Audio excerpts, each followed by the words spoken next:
Aggressive.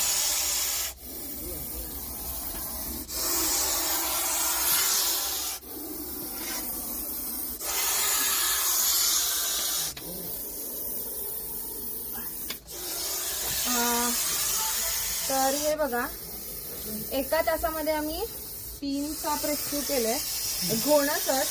आणि आता RCC बंगले आहेत. किती आवाज काढायला लागलाय बघा तुम्ही. तो किती रागिष्ट आहे साप. आणि असा अटॅक पण खूप क्विक करतो. हातातून निसटत होता तो साप.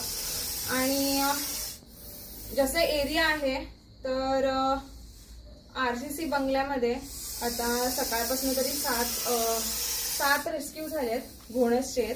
आणि जेव्हापासून मी मगासपासून आले तेव्हापासून एका तासामध्ये 3 कॉल झाले, म्हणजे 3 घोणस पकडलेला आहे.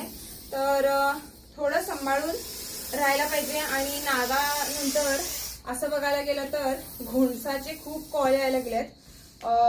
आता दिवाळीच्या टाइममध्ये तर घोणस सगळ्यांना बोनस मिळतो, तर घोणस मिळतो आम्हाला असं म्हणत असतो आम्ही. तर आता तो थोडासा शांत झालाय. तर असे घोणस खूप बाहेर यायला लागलेत आणि घोणसची संख्या वाढायला लागली. तर पहिला तर असं नाग भेटत होते, म्हणजे नाग भेटायचे. तर आता घोणस खूप भेटायला लागलेत आणि 5 पटीने घोणसची संख्या वाढली. तर काळजी घ्या. धन्यवाद. व्हिडिओ कसा वाटला नक्की सांगा.